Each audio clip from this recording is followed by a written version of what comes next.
Hi, this is another episode of Thumbing Through It. And I just had to show you guys the glass blobs wifey made in Leerdam. And one is a glass stone, aka paperweight. And this is just a regular blob, the first blob she did. And this, la pièce de résistance, it's called goldfish. Will you figure out why? It's a very nice. This is just the first time she ever did this kind of glass work, and well, I can honestly say that she's quite creative. Okay, on to the IP magazine, and of course it's Retrogamer, the magazine that I'm thumbing through.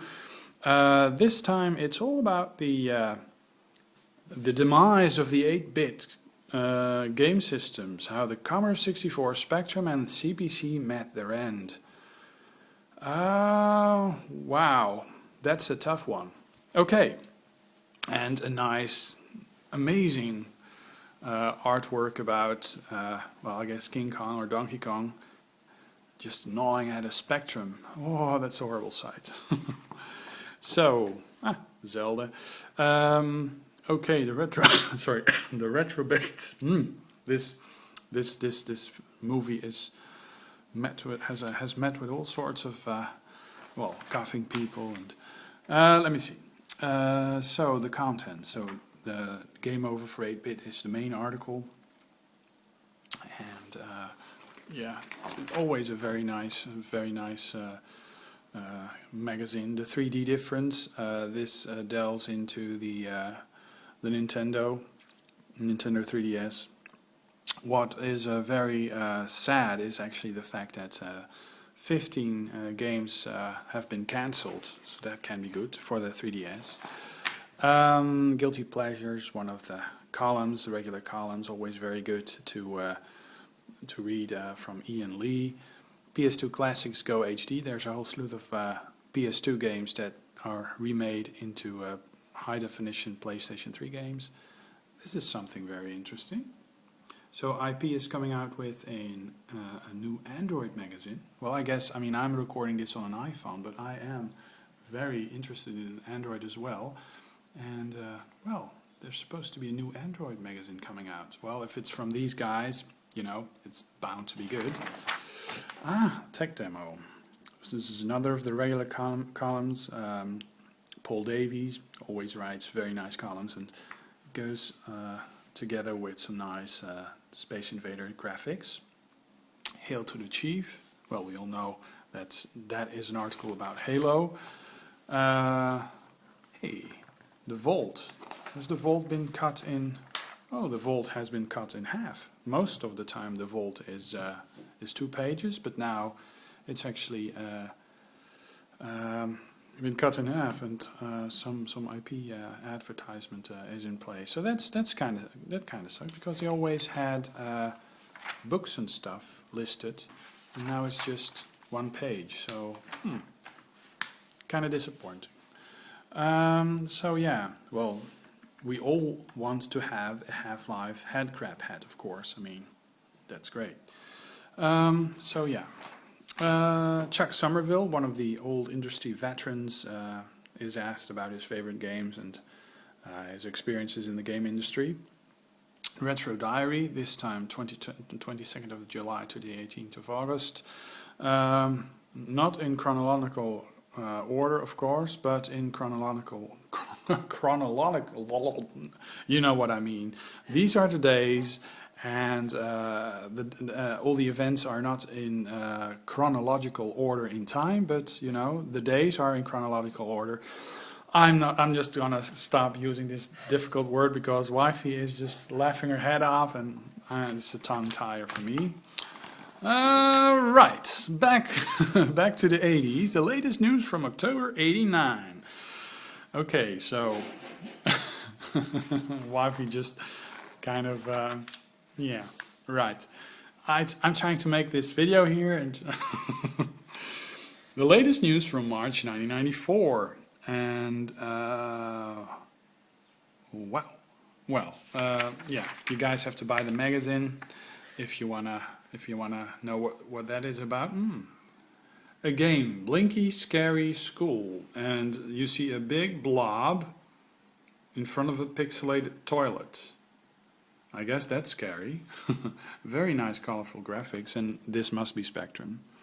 And this game is actually from 1990, quite late in the Spectrum's life, actually perhaps even after the Spectrum's life. The end of the 8 bits. So this is the main article, the article that causes me to feel very sad. Look at that boot. It's a very well-known boot that stomps on the BBC Micro Model B, I think, yes. The Atari 400. So if we want to know all about the 8-bit demise, well, it's in this article. I'm just going to read it. The ZX80, the ZX81 has been covered extensively by by who? By Steve Benway. Yeah, that's it. Brain fart here. Let me see. So Clive has a photo there, and so it's all about the 8-bit demise and cheapest chips. This time it's Dino Park Tycoon. It's and then Final Fight, the history of Final Fight. For some people, Final Fight, Double Dragon, Street Fighter 2, you know, they all have their specific fan groups and people liking Final Fight, not necessarily like Street Fighter or Double Dragon. It's a beat 'em up side scroller, and I happen to like it. It's nice, very nice. Nice graphics, like the pixel art, probably because it has great pixel art. So, and another IP. I mean, they really are pushing the ads for the magazines quite a bit, and it actually goes. Wow, this is cool. A lot of people have been waiting for this, I guess. The Collector's Guide for the Amstrad CPC. It's an amazing beast. Lord Alan Sugar, now famous for his Apprentice TV programs. Well, of course, he's famous for a lot of other stuff, but perhaps a lot of youngsters know him strictly from that. You know, industry tycoon, and a lot of people want to become a player in that field. So great machine. Why it's collectible? And the accessories and yeah. Oh, this machine is quite interesting. The GX4000, and a lot of the games, the special games that you want to have, the best games, Jewel in the Crowns, and the strange 3-inch disc format the Amstrad used. I wonder if those discs are the same type of discs that the Spectrum used. I'm not sure, but these 3-inch discs, I believe the Famicom also used a very weird disc format that, you know, is also somewhat like a 3-inch. So, and here a whole list of all the games that are rare, the games that are common, and well, it helps you what to get and what not to get. And this is this guy, Richard Goldstone. He's an Amstrad CPC collector, and he is featured in this part. And then the Fireman. Never heard of this game, but perhaps it's very nice. I mean, it looks nice, nice pixels. Grim Fandango. It's the making of Grim Fandango. Very weird, different type of graphics, but it's a very weird game. I believe it was for Windows, actually. Yeah, it was running on Windows. Didn't come out on any of the consoles, I believe. Windows 95, perhaps 98. Not sure. Okay, so the Grim Fandango. If you're interested in that game, the GG Shinobi, the classic game. So the Game Gear Shinobi. I think John, aka the Stig, will love this article. And UN Squadron, the ultimate guide to UN Squadron. Great shoot 'em up, and look at this pixel art. Isn't that amazing? Okay, so the Ultimate Guide to UN Squadron, and it goes on, and then vector games. Of course, there's a lot of vector games. Atari is famous for its vector games, and we do have a vector game console that's called the Vectrex. I currently have 2 dead ones sitting in my attic. They are quite tough to repair, actually. So, yeah, a couple of the big, well-known vector games. Oh yeah, there's a great Star Wars version. Black Widow is a good game. Of course, Tempest. Tempest is one of my favorite vector games, but Asteroids actually was a vector game as well. Battlezone. I mean, there are so many great vector games. And this is Chariot Race. Oh man, this is the making of Chariot Race. I think this was a VIC game, VIC-20 game. Yeah, it was a VIC-20 game. Brought out in 1982. Look at the graphics. This ain't Dirt 3 or something. No, this is pixelized pixelized racing cars. So, Ninja Gaiden, the series, cool. So every Nintendo fan really would, enjoy this article. And Ninja Gaiden. And then, future classic, Guitaru Man. Yeah, basically this section in the magazine features a modern game that is so good that it could be a future classic. And then Steve Turner. Hi, Steve.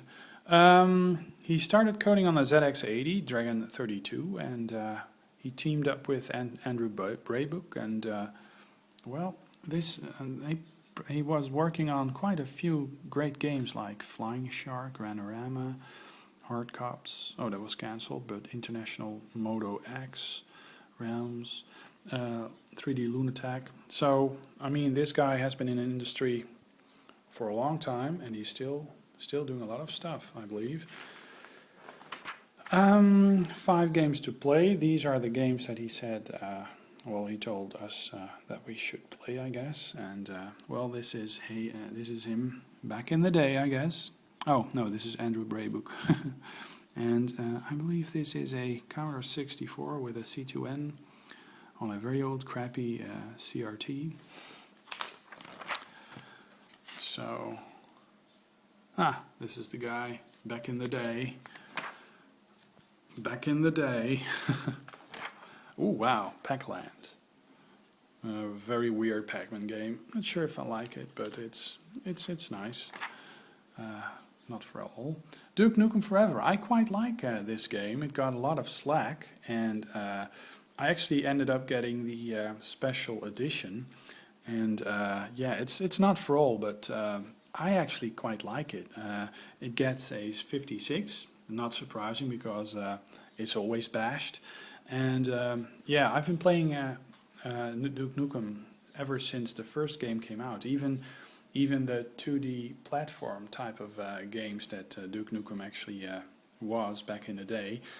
And yeah, I mean, it was in the works for more than 15 years, and well, yeah, I mean, it's worth it. I mean, of course, you're gonna be disappointed if you have to wait for 15 years for a certain game. And I guess some of the creators must have been really perfectionistic, because otherwise it wouldn't have, been delayed time after time. I guess the same can be said about Gran Turismo on the PlayStation. Yeah, I mean, these games get a lot of slack because people, build up their hopes so high that for some reason, it's just a major letdown. And yeah, rose-tinted spectacles. I mean, yeah, I mean, it's all right. People can bash it.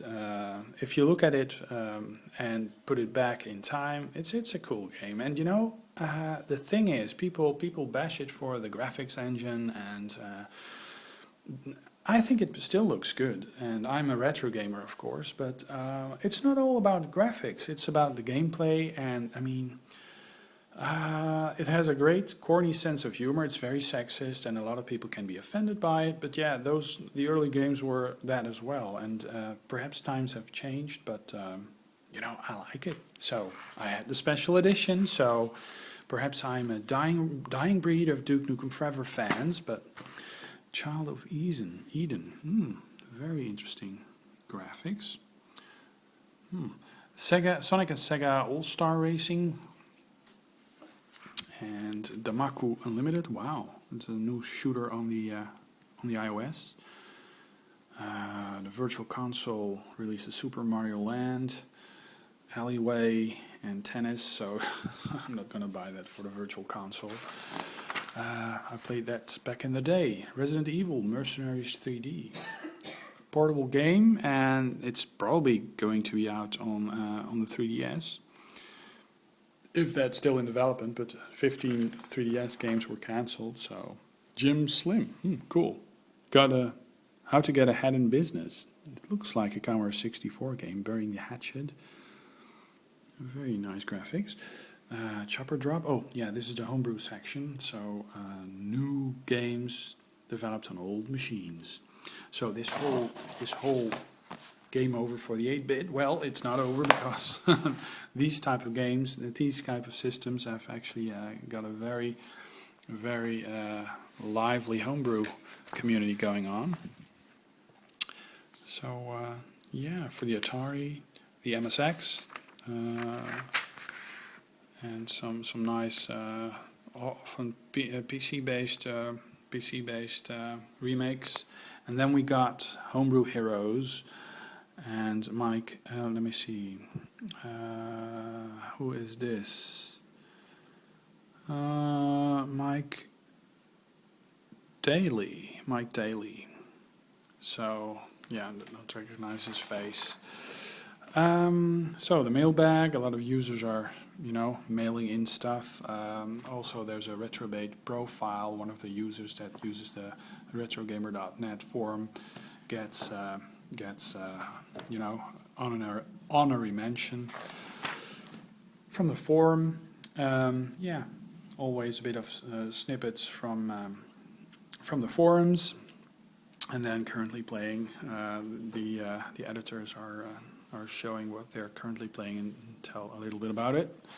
And then the ads section. Well, next month it's going to be about Maniac Mansion, and that's very nice. I'm looking forward to that. And also the collector's guide, the SNES collector's guide, which is nice. And of course this is the European SNES, so it looks like a Super Famicom, but it's a SNES running at 50 Hertz. That's a big letdown. Galaga, Frag Attack, Reston, and a lot of ads for the Retro Play, Console Passion. Hey, Console Passion got a new ad, and Cruisin' World. Yeah, the end game. I'm not going to show the rest, but this this actually shows us how certain games end, and you know, explain a little bit about it. And yeah, that's it. That's my thumbing through it. And at 18 minutes, it's kind of long. Perhaps it takes just about as long to read this magazine than see me thumbing through it. But yeah, some people are not able to get the magazine, and yeah, they would like to see a bit what it is about. And yeah, for some people it might be a reason to actually go out and get this magazine. So I'll leave you with some nice shots of the wifey's goldfish glass blob. She made this herself, and yeah, it's very nice. I like it a lot. Goldfish, and these two others as well. So